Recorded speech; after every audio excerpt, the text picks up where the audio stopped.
Good morning. Welcome to those of us who are here in person and to all of you who are joining us virtually online. Thank you for joining us for worship at the First Parish in Portland, a Unitarian Universalist congregation, which is a member congregation of the Unitarian Universalist Association of Congregations. Important to remember. This Sunday is the first Sunday in April, so you will notice there's an abundance of poetry in the worship service because April is National Poetry Month. So a couple don't have authors because they're those ones that sort of come to you through the Ethernet of the internet, and their writers weren't identified, so if I don't share the authors, because I don't know who it is.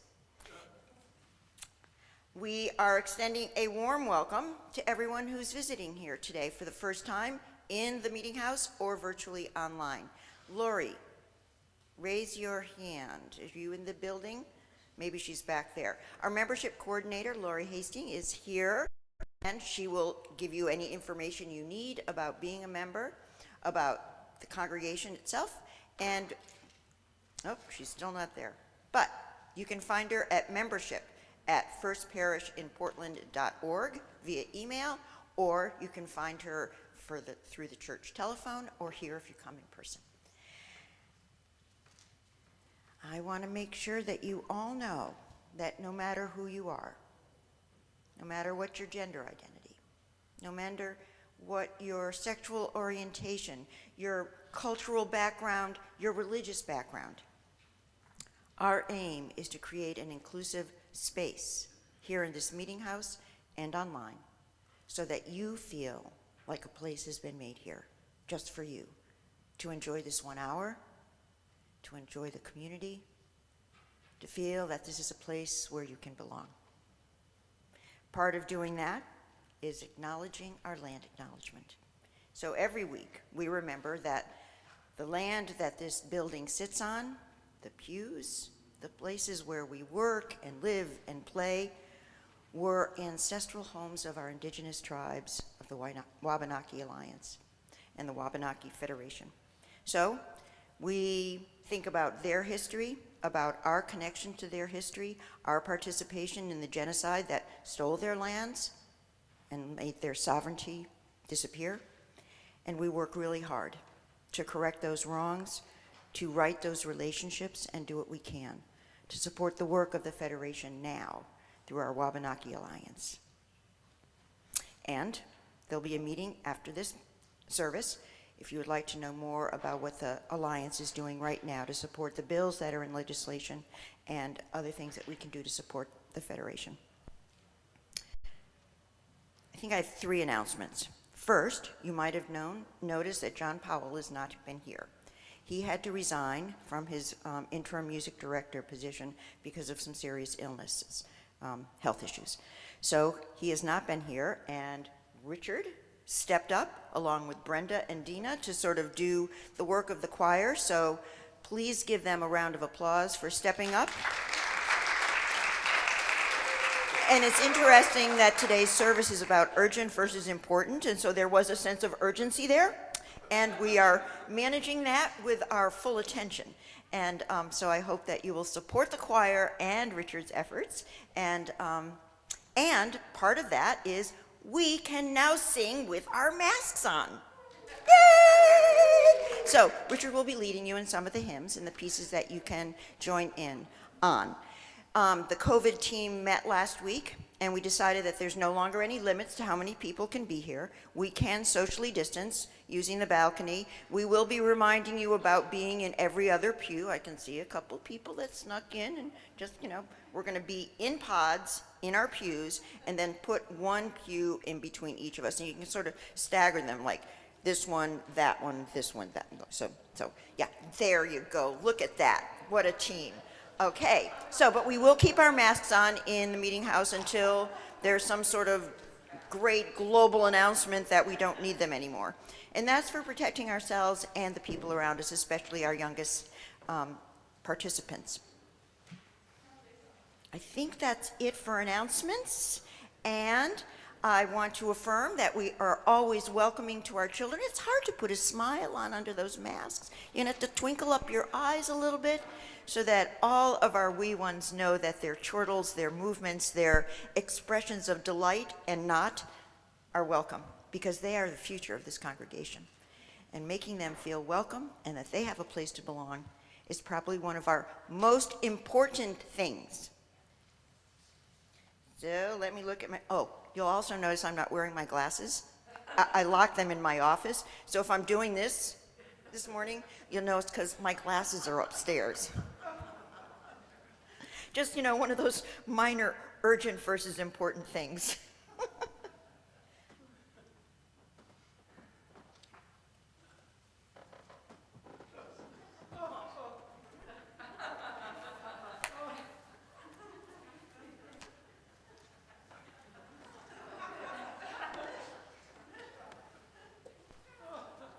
That's my cue. I bought 5 raffle tickets. Welcome. So good to see you all.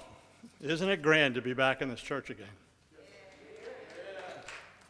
I know that you thought you had gotten rid of me when Sue took over stewardship. But you didn't forget about our raffle, did you? COVID has prohibited us from effectively running the raffle for over 2 years. Now we're back and better than ever. Many of you sold some raffle tickets for the Dinner for Two Anywhere in the World raffle. Want to tell me if you sold some of those? You have to tell me, be honest, because I still have the log. State of Maine Gaming Commission, I feel like I'm on a first-name basis with them.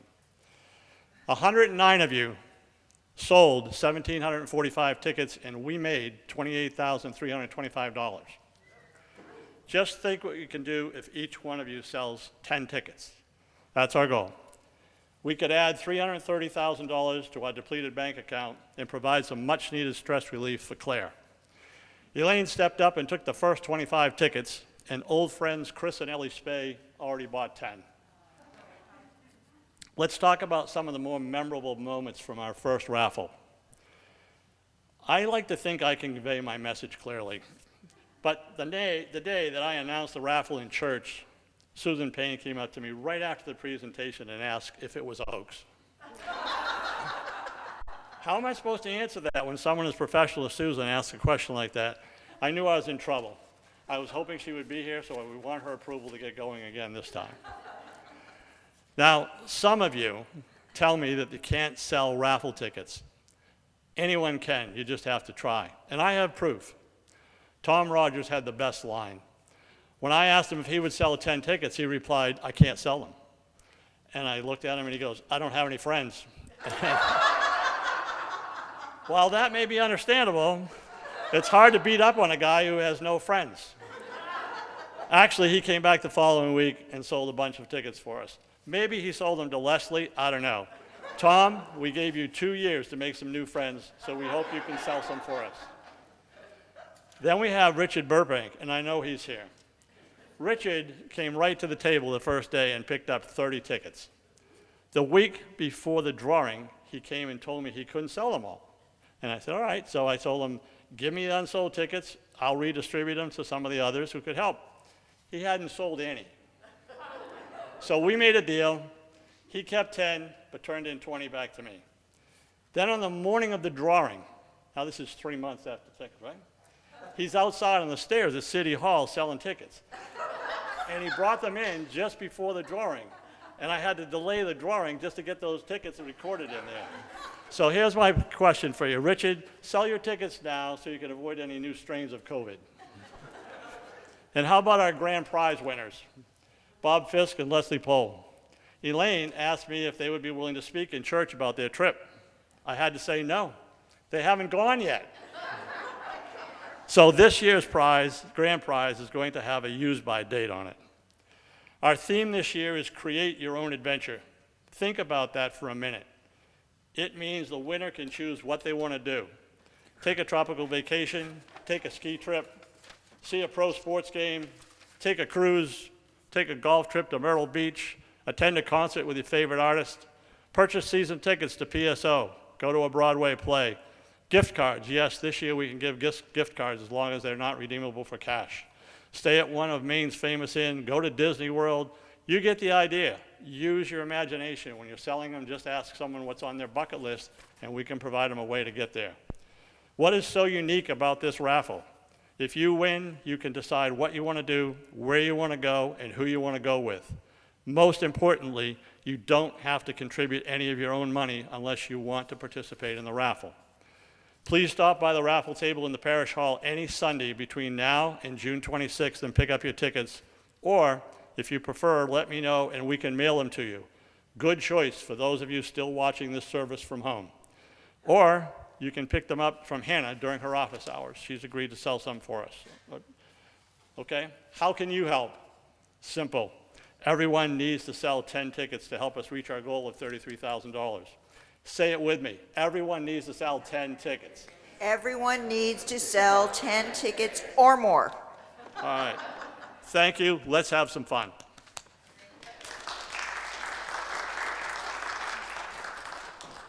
I'm already planning my next trip to Vail, but I don't know, am I excluded? Like, what happens if the minister wins the raffle? Oh, I signed the state charter. I can't win. okay. Aw. My sons can win.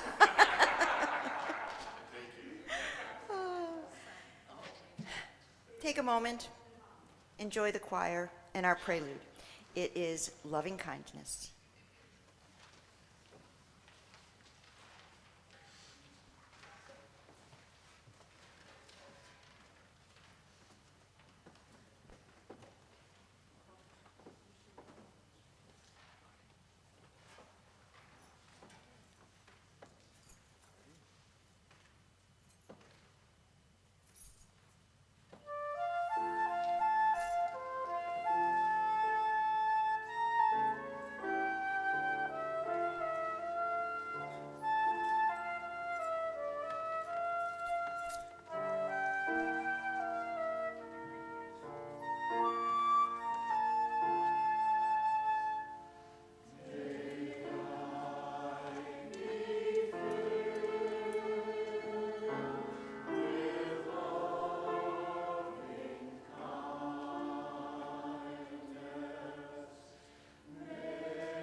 loving kindness delivered my glasses to me.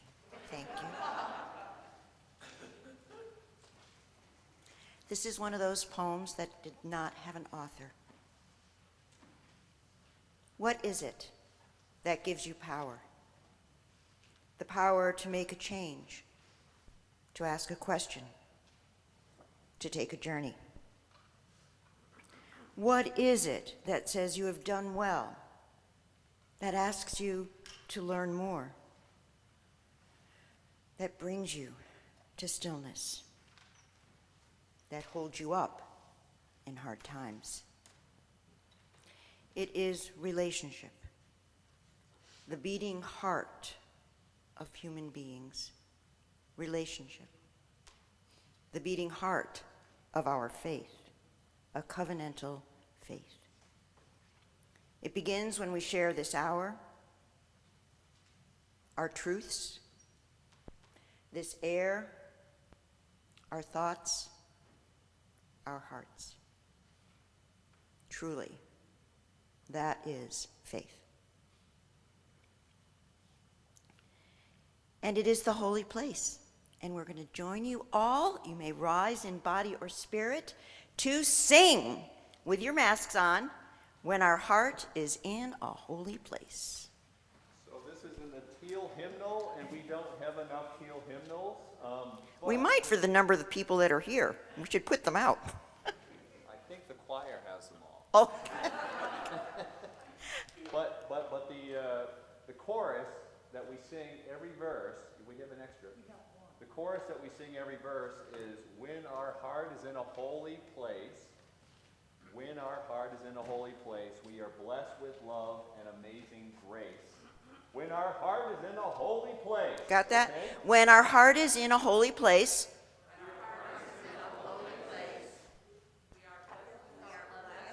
we are blessed with amazing grace. Love and amazing grace, sorry. So see, you're supposed to be saying this on the microphone. Yes. Come on over here. There you go. All right. When our Lead 'em heart in. is in a whole, I'll sing from here, shall I? Well In front of done. a microphone? Okay. All right, go ahead. Body or spirit, on your feet.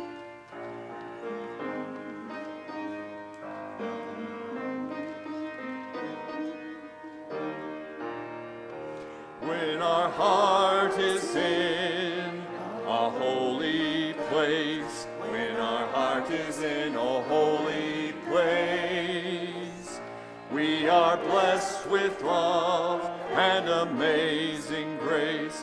When our heart is in a holy place, when we trust the wind within each of us, every color, every creed and kind, and we see our faces in each other's eyes. When our heart is in a holy place. And the chorus. When our heart is in a holy place. When our heart is in a holy place. We are blessed with love and amazing grace. We are hearts in a holy place. When we tell our story from deep inside, and we listen with a loving mind, and we give a voice in each other's words, when our heart is in a holy place. Chorus. When our heart is in a holy place, when our heart is in a holy place, we are blessed with love and amazing grace. When our heart is in a holy place, when we share the silence of sacred space, and the God of our heart stirs within, and we feel the power of each other's faith, then our heart is in a holy place. when our heart is in a holy place, when our heart is in a holy place. We are blessed with love and amazing grace, when our heart is in a holy place, when our heart is in a holy place. Oh, that was so wonderful to hear you. Oh, how did it feel? Masked and all, it's a step forward. Please, chalice lighter, come forward. We are going to light our chalice and say our unison covenant. For that holy place that we create together. Love is the doctrine of this church. The quest for truth is its sacrament, and service is our prayer. This is our great covenant, to dwell together in peace, to seek truth in love, and to help one another, to the end that all souls shall grow into harmony with the divine. And we hope those of you at home have found your own candles and that you bring a flame from your heart into your space.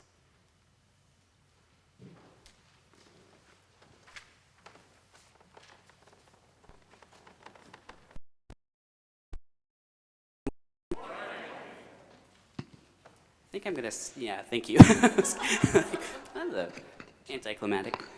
My name is Tobin Cooney Calnan, and I serve as your Director of Faith Formation. And thank you. And I have with me today Samson Spottifor, who is one of our teachers. So today's story is about two different Unitarian Universalist churches. The first one is Town City UU. Now, there is a small amount of members at Town City, but they all have really, really big hearts, and they care a lot about their community.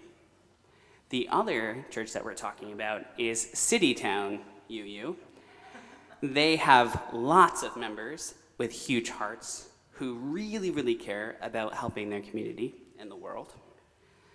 Now, in both Town City and Citytown, there was a crisis of unhoused people and hungry people. And both congregations knew that it was their job to do some work to help out. So Town City knew it was important that they help at the local food bank, so they held planning meetings once a week for a month. At the meetings, they invited all parts of leadership: the minister, the members of the governing board, members of Faith Formation Committee, members of each of the Faith and Action committees, and even 2 members of the youth group came to all of the planning meetings. City-Town knew that they too needed to help their community, and they thought that the problem was urgent and they needed to do something right now. So they held a meeting. They held several meetings. The Climate Justice team held a meeting. The Faith and Action group held a meeting. I lost my place in my cards here. Do you want my glasses? I do not need your glasses, but that would be really helpful if I did. Okay, let's see. Here we go. So they just, give me 1 second. I don't know how that happened. It's a UU church. There are so many committees, you can't keep track of them. That's exactly it. All right, here we go. Nope, we're back a few more. All right, so the Poor People's Campaign, the Climate Justice Committee, the Native Americans Alliance, all of those people held their own separate meetings. And they got a lot of support for a short amount of time. And eventually what happened was people from the Black Lives Matters team noticed that they weren't getting as many donations of food because all of the people from the Native People Alliance were getting food. And so they sort of decided that they were going to give up and quit. And then all of a sudden, this one committee was doing all of this stuff, and they felt so overwhelmed, and they didn't have enough people to do it, that they too decided to give up. But over in Town City Church, where they had done a lot of planning and everybody decided that they would work together, they were able to make a plan to collect food a little bit here, a little bit there, and keep it going for years to come. So there were two very different UU churches who had two very different ways of doing something and had two very different results. And it was much better when my cards were in order, but that is the gist of the story. Also, we are going to sing the children out for the first time, which is a really big deal. We don't have a lot of children, but I want us to make a bridge like we've been doing in the aisle so that we can put the energy out that we want our children back. So Sam and I are we're gonna lead, and we'll have you all follow. If you are a child and you would like to come to our meeting downstairs, we'll have you come around down the center aisle, please. Thank you.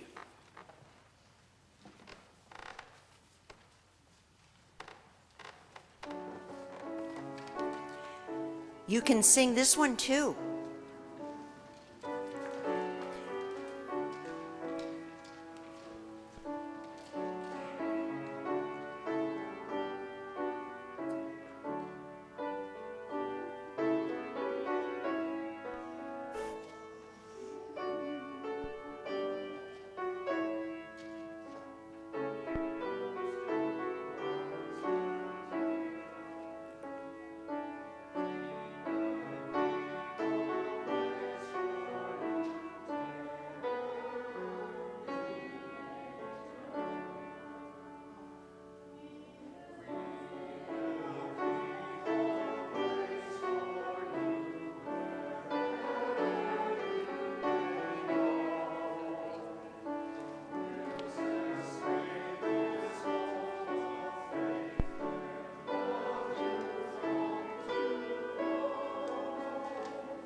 The words that you just sang are so important for all the people, small and large, young and old, who have not returned.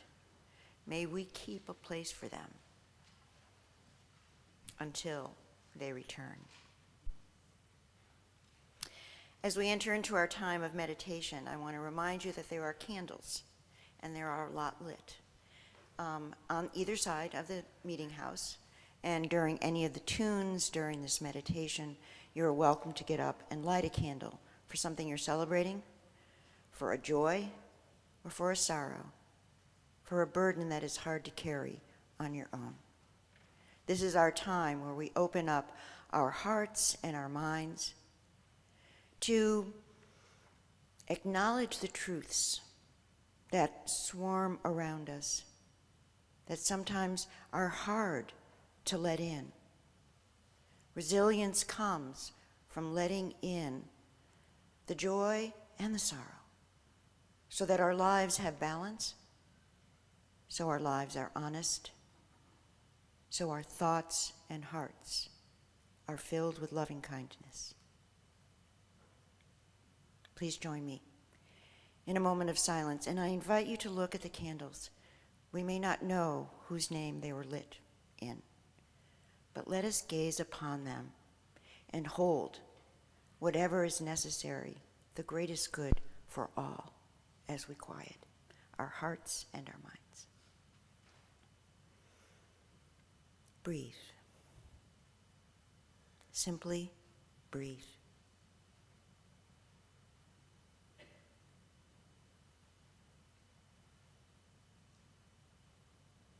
Soften your eyes.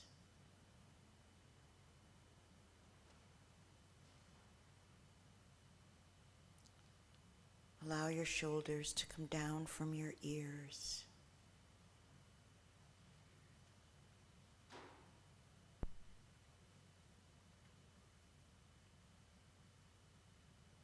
Surrender the thoughts that distract you.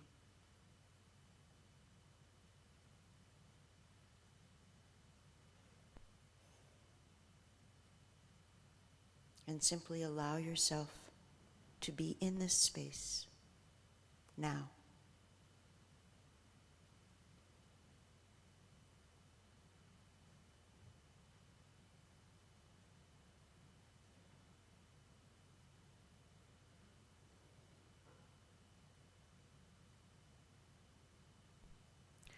What is it that you arrived here to either give or receive?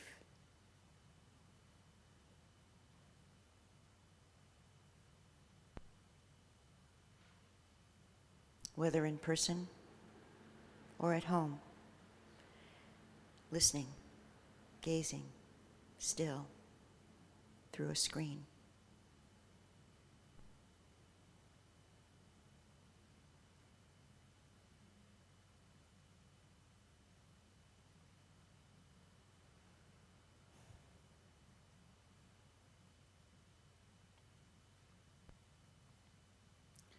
Allow yourself to listen to these words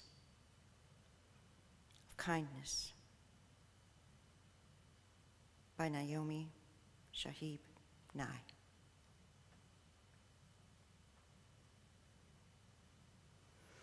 Before you know what kindness really is, you must lose things.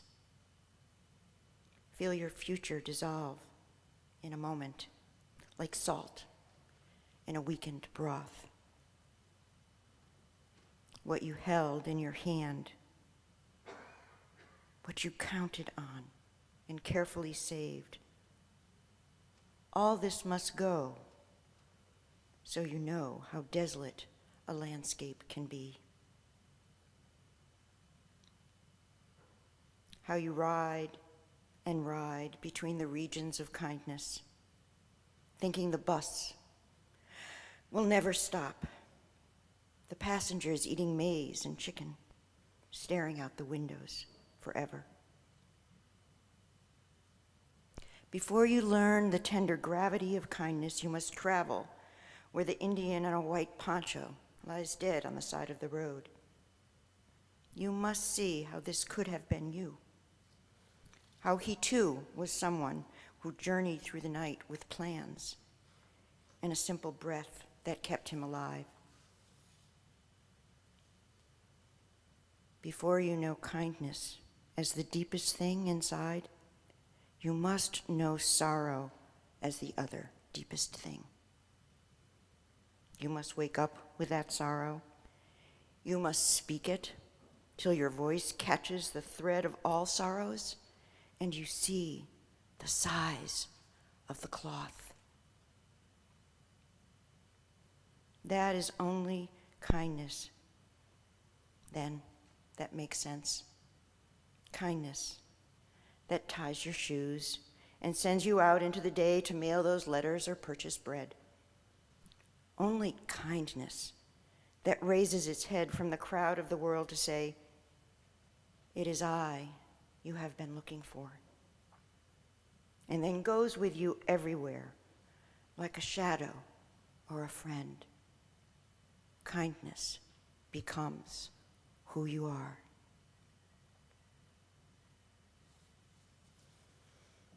I invite you to stay seated as we sing our centering hymn, Spirit of Life. Enjoy sharing it with one another.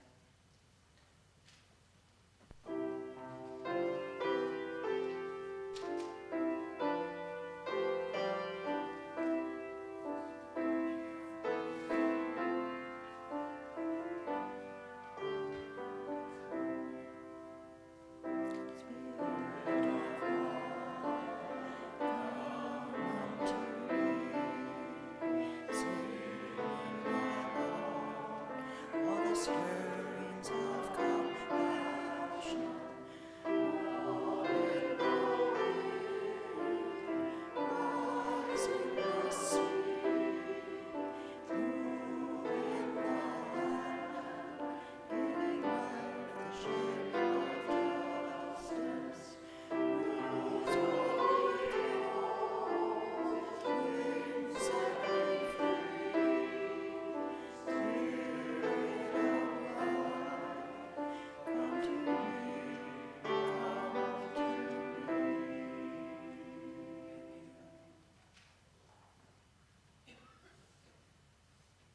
For the greatest good of all, may it be so. Amen. And blessed be.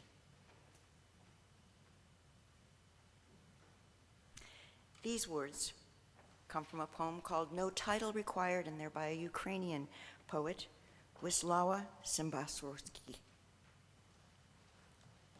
It has come to this. I'm sitting under a tree beside a river on a sunny morning. It's an insignificant event and won't go down in history. It's not battles and pacts where motives are scrutinized or noteworthy tyrannicides. Yet I'm sitting by this river, that's a fact. And since I'm here, I must have come from somewhere. And before that, I must have turned up in many other places exactly like the conquerors of nations before setting sail or climbing mountains. Even a passing moment has its fertile past.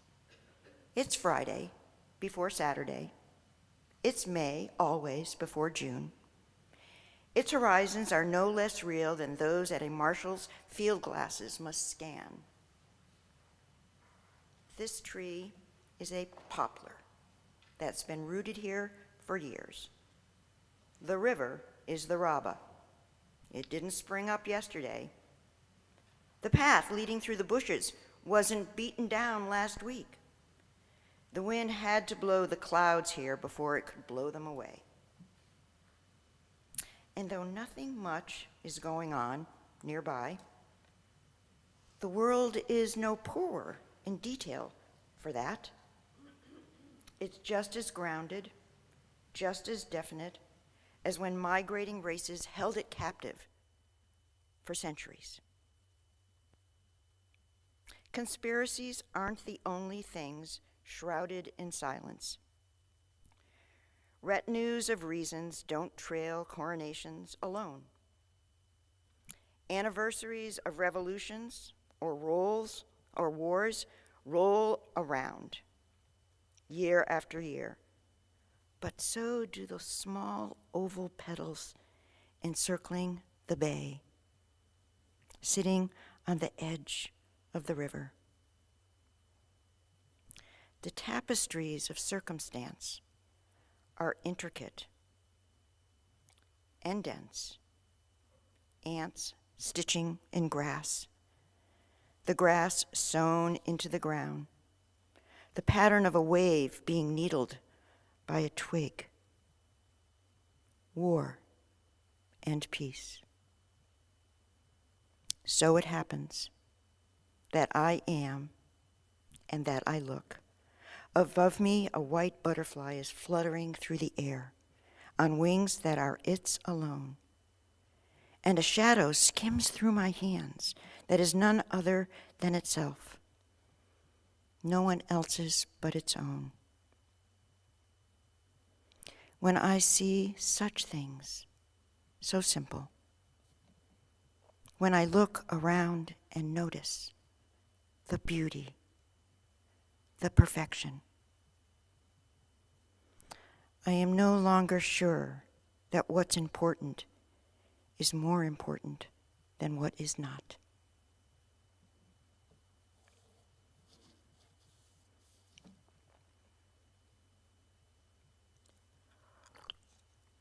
I was a nurse for 20 years before I became a minister, and the title of the sermon comes from being a nurse in ICU, post-open heart surgery. And you really learn what's urgent versus what's important when you're watching all those dials and when you're the only person in the room with this body that's covered with tubes. Nurses know fire, blood, death. That's what you pay attention to. If there's a fire in the garbage can, you have to put it out. That is urgent because you have oxygen all around you. If there's blood in those tubes that are pouring out of this body, it's really urgent that you tend to that. And death? Death looming every minute of every hour of the 8 hours that you're on your shift is urgent. So, being a nurse has a lot of urgency in it. And I remember as a parent some of that urgency translated. So with my children, fire, blood, death. If there was blood, it was urgent. If there was a fire, if there was death looming, it was urgent. Everything else was small potatoes. So, there is a sense of urgency and importance always in our life. And there was a professor at Northwestern University that said this: we have two kinds of problems, the urgent and the important. The urgent are never important, and the important are never urgent. Think about that. That's not like in nursing with fire, blood, and death. Those are pretty clear. But when we're managing our choices, whether it's during this transitional ministry, or it's coming out of the pandemic, or it's April 15th looming on the horizon for our taxes, how do we know what's urgent? How do we know the difference? And choosing our priorities based on what's important or urgent. At the end of this very precious life, we want to be able to look back and know that we tended to what was most important, not necessarily what felt urgent. So, urgent activities, if you're not in an ICU by yourself, are noisy. Well, actually, they're pretty noisy there, too. Urgent activities are noisy. They demand immediate attention. They feel bigger than life because ignoring them or avoiding them has a very, very strong sense of danger or a sense of imminent tragedy. Whereas important activities don't necessarily make a lot of noise at all.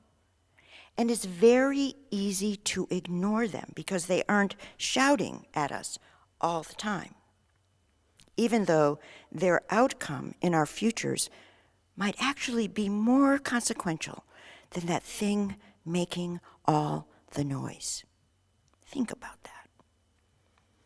So there's a grid that I was exposed to when I was in seminary. It was the important versus urgent grid.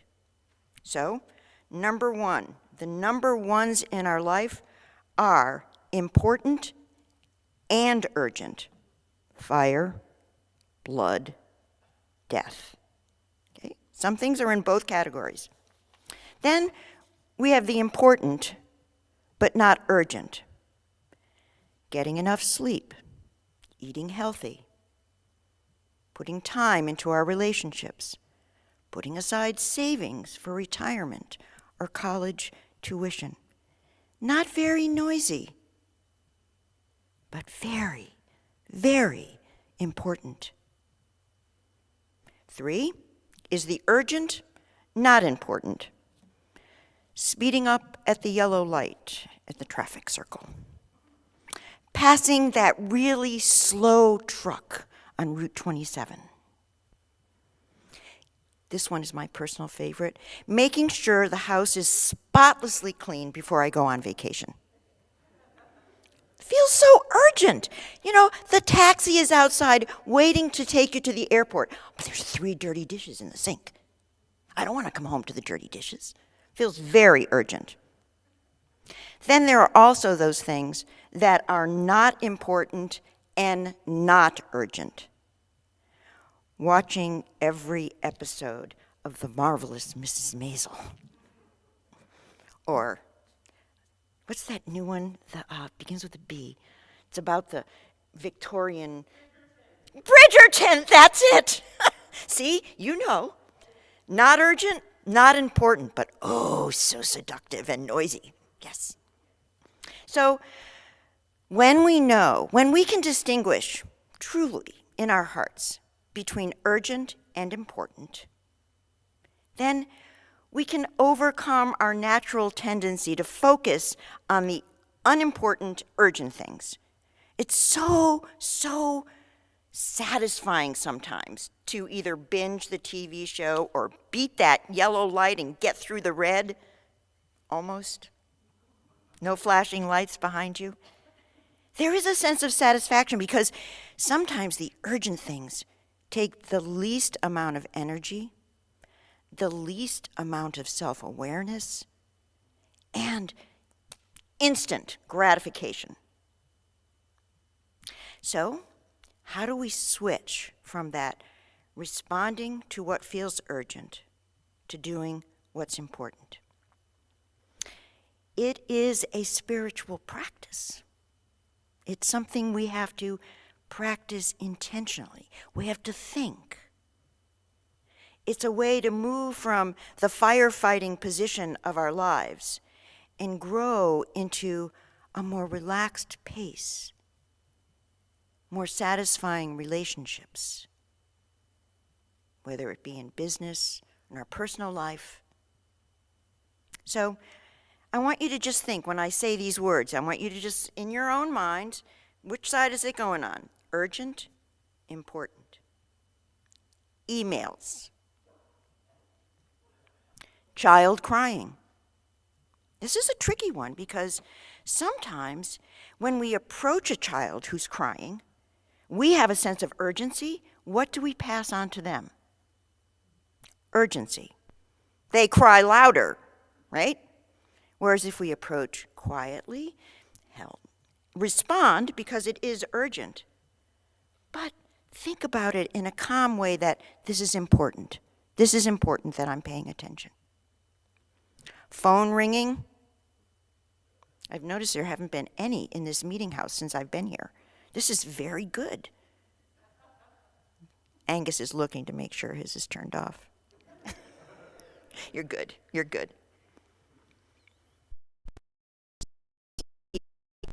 Urgent and important. Unexpected work project dropped on your desk.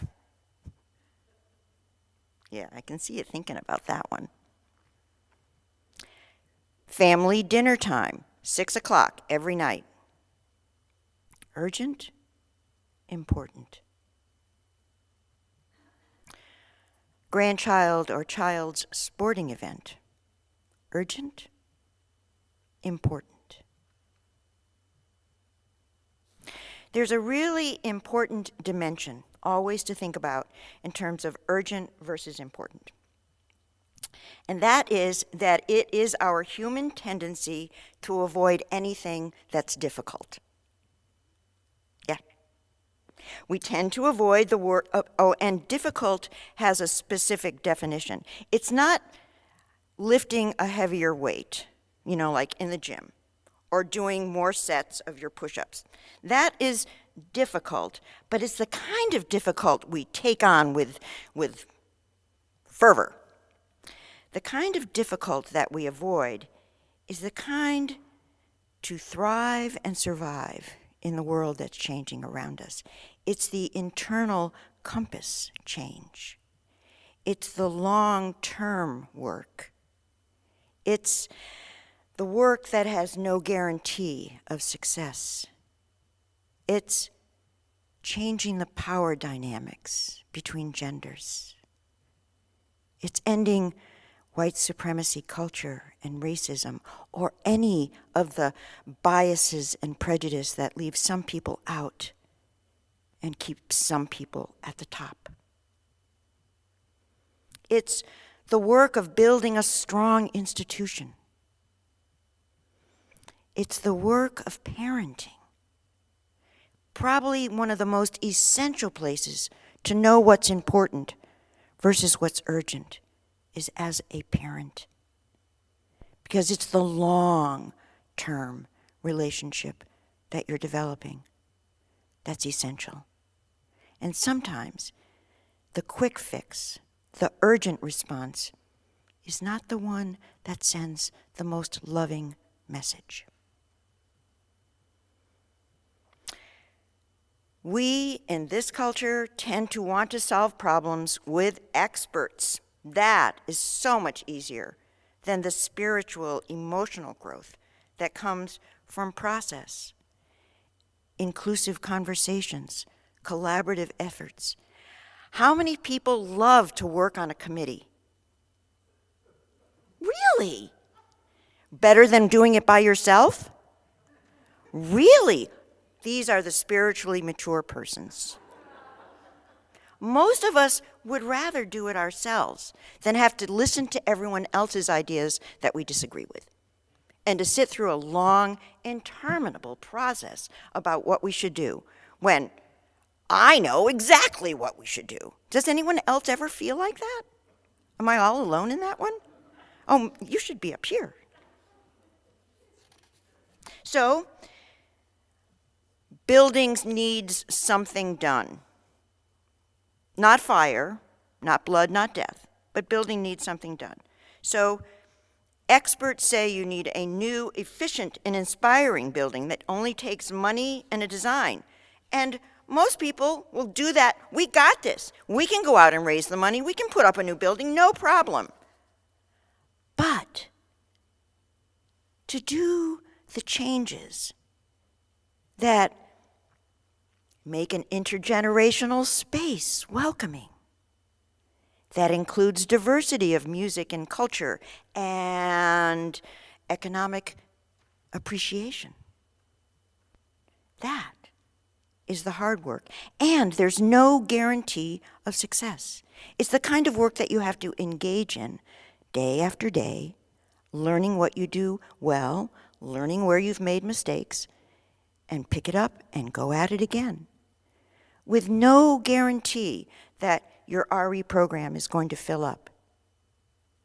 No guarantee that your budget is going to be sustainable. That's the hard institutional work.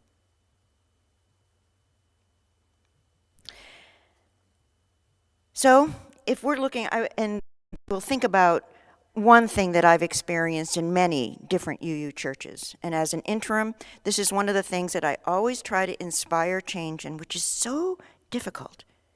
And it's sexism. It's very hard in UU congregations to not have the male leadership be outspoken, and for the female voices to be quieter. And it varies in different degrees, and there's different degrees of effectiveness to weed it out. But it's very hard. It's something because, like we talked about in last week's sermon, some of that internalized bias that women don't always know when it is sexism that they're experiencing, and men don't know when they're expressing it. So there's a collaboration that happens that keeps almost all of our isms, whether it's classism, racism, sexism, homophobia, we're all complicit in keeping some of them in place. Not because we think they're right, because it's the hard internal work that turns them around. It's the spiritual, painful looking at truth and self, examining behaviors, wondering, asking, being in uncomfortable conversations. We don't like that so much. So, I want you to think just a minute. Do you think that First Parish may have sometime in the past avoided a difficult decision or conversation about anything? You think? Yeah. Hard adaptive change. The kind of change that takes soul searching. And it's exactly what we have to face right now in this pandemic, post-pandemic, in this reemergence. Because I think what it has done for all of us is it's exposed some of the things that were always there, and they've just gotten bigger because we've been apart. We haven't had some of the relational closeness, physical closeness, that overcomes some of those resistances. So this sermon really is about our post-pandemic re-engagement work. It's about looking at this church, looking at ourselves. And I had a conversation with a friend the other night. We both realized we're planning to go to Washington, D.C. for the Poor People's March together. And we've both been like, slow at getting our tickets, slow at making our travel arrangements. And we both realized that we are so used to responding to urgency over the past 2 years? She is a minister as well. Over the past 2 years, that something that isn't on fire or bleeding just doesn't get your attention.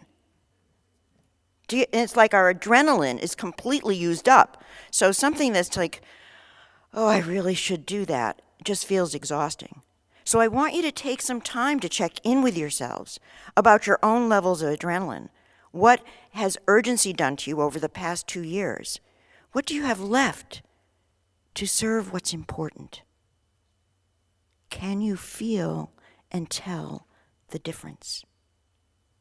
Can we inspire the courage in one another to look at the difficult, life-changing, institutional changing kinds of changes that might be important? Can we ask the tough questions about what is important for us to learn right now about each other, about church, about faith, about money, about children, about Portland, so that we are tending to what is most important?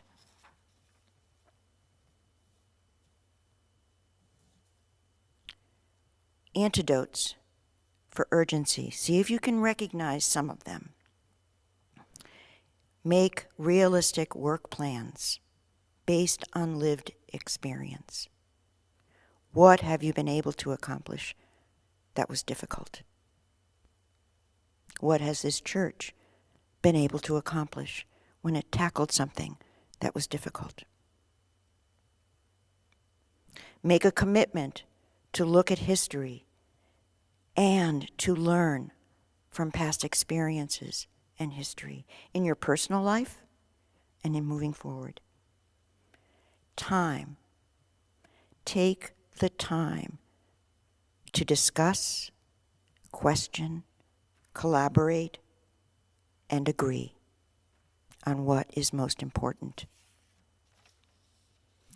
Develop an affection, a joy in collaboration, in realistic planning about what is doable, and then enjoy the satisfaction from achieving what is doable.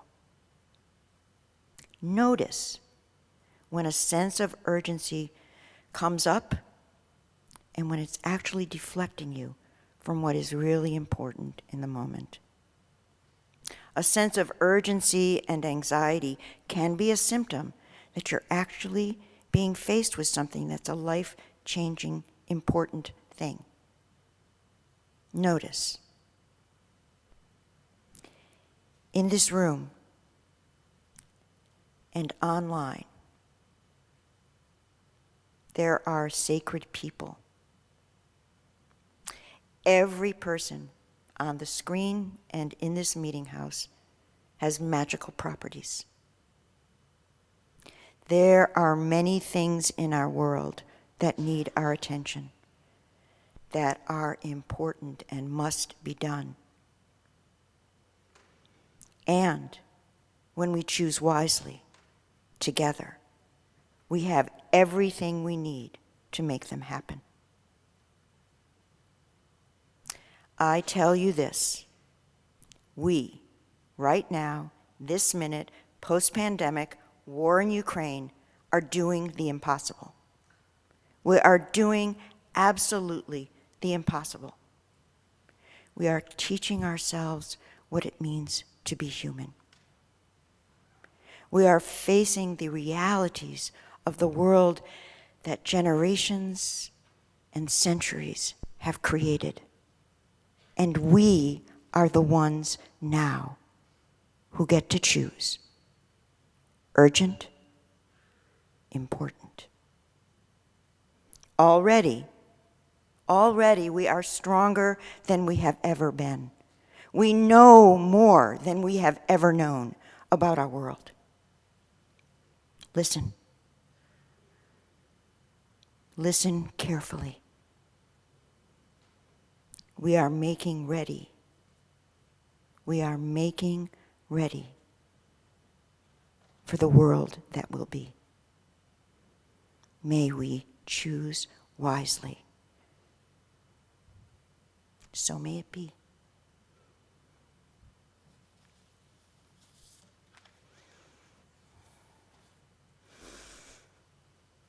We will hear music on gratitude as we receive the offering.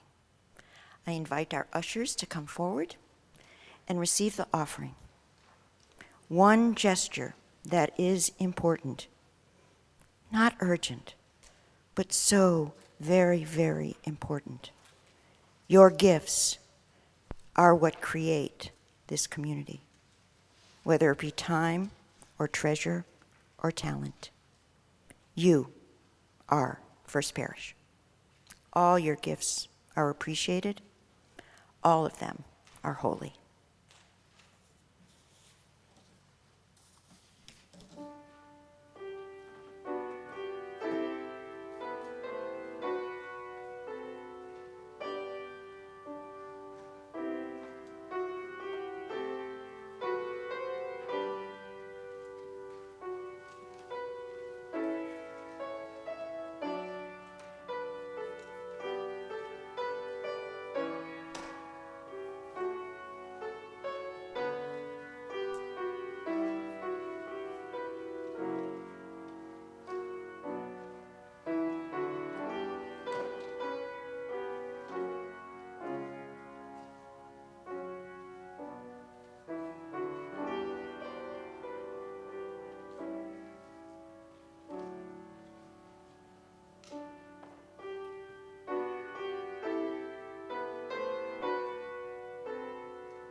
I'm going to close today's service with a poem by Wendell Berry entitled The Real Work. No, there is no going back. Less and less, you are that possibility that you once were.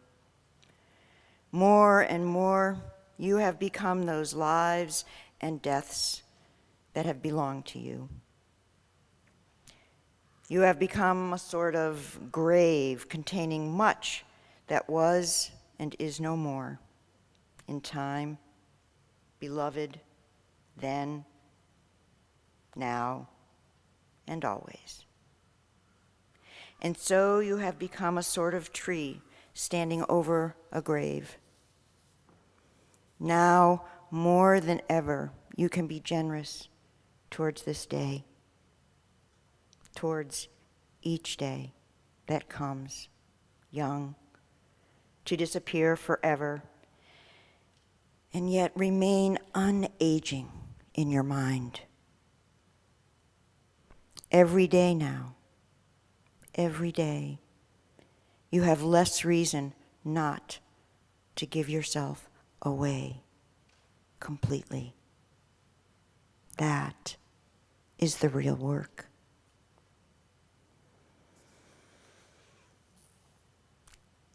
Lori, would you come and put our chalice out, please, as we say our unison chalice lighting? The words are printed in your order of service if you don't remember them, and they're online for those of you joining us virtually.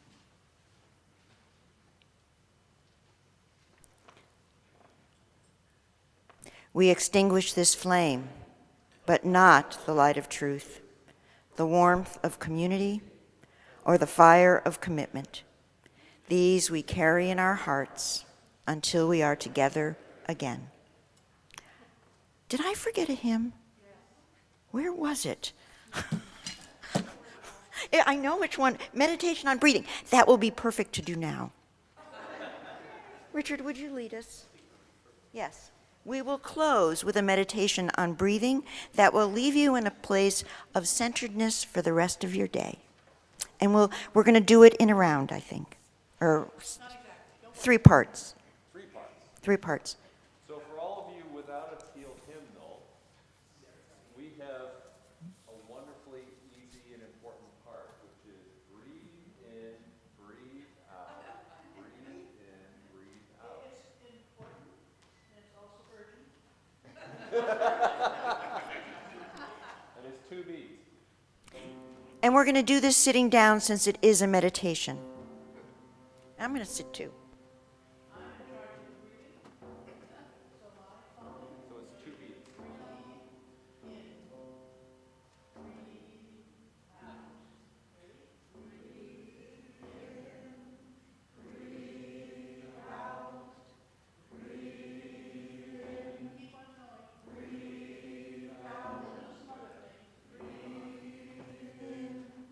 Breathe out. Breathe in. Breathe out. Breathe in. Breathe out. Breathe in. Breathe out. Breathe in. Breathe out. Breathe in. Breathe out. Breathe in. Breathe out. Breathe in. Breathe out. Breathe in. Breathe out. Breathe out. Breathe in. Breathe out. Breathe in. Breathe out. Breathe in.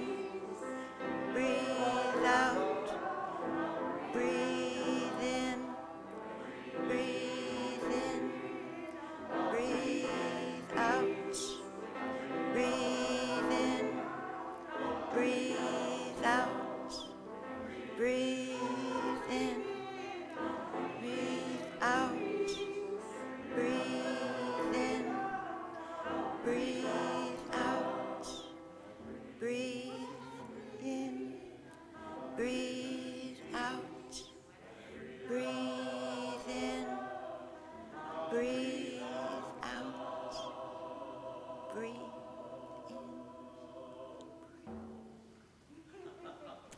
Breathing in and breathing out is always important. Thank you all. I forgot to mention Easter flowers too. Fill out your envelopes for Easter flowers if you haven't already. You can make them in, dedicate them to anyone or any event, and we'll fill the meeting house with lilies, tulips, daffodils, hyacinths, azaleas. Thank you.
was this your debut, your premiere as a conductor?